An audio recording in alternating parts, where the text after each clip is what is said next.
रामपुर को लेकर बीजेपी खास तरह का चक्रव्यूह तैयार कर रही है और चक्रव्यूह के जरिए आजम खान को फंसाने की कोशिश की जा रही है।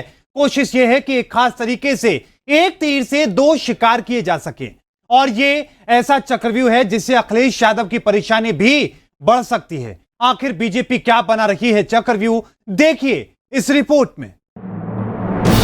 रामपुर पर चक्रव्यूह की तैयारी में बीजेपी। रामपुर के सहारे आजम पर होगा निशाना। सपा के गढ़ को ढहाने का बीजेपी का प्लान।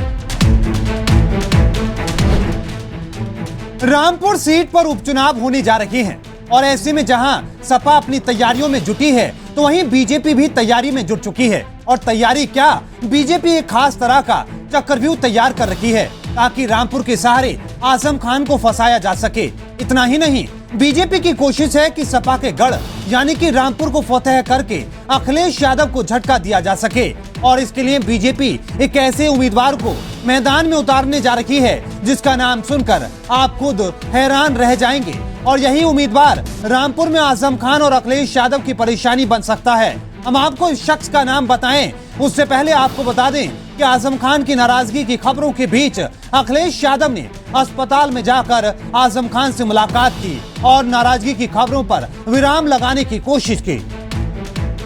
देखिए, मैं इसलिए नहीं जाना चाहूंगा, हमारा जो इंडस्ट्रियल पॉलिसी थी, ये बताएं कि पहले की इंडस्ट्रियल पॉलिसी से इन्वेस्टमेंट ज्यादा आया है कि इनकी इंडस्ट्रियल पॉलिसी से इन्वेस्टमेंट ज्यादा आया।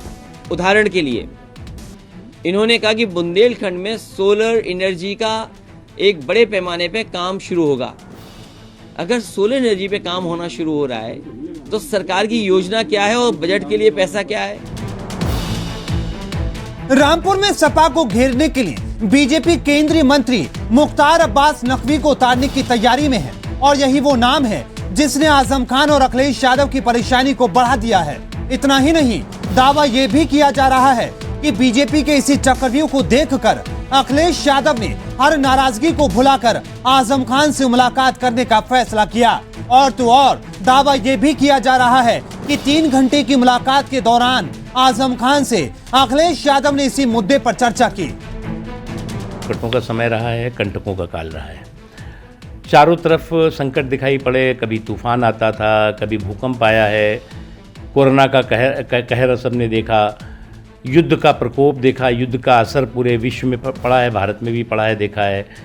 और कई तरह के संकट, कई तरह के कंटक देश के सामने रहे हैं। उसके बावजूद भी प्रधानमंत्री नरेंद्र मोदी जी ने बिना रखे हुए, बिना थके हुए इकबाल और ईमान की सरकार चलाई। और नकवी के रामपुर से उतारने की चर्चा इसलिए हो रही है क्योंकि बीजेपी ने राज्यसभा के लिए नकवी के नाम का ऐलान नहीं किया और यहीं से चर्चा तेज हो गई।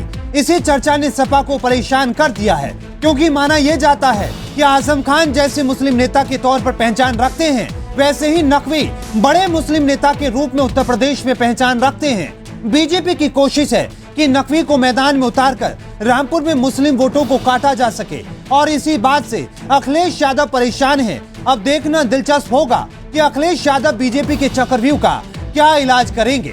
Bureau report, R9 news.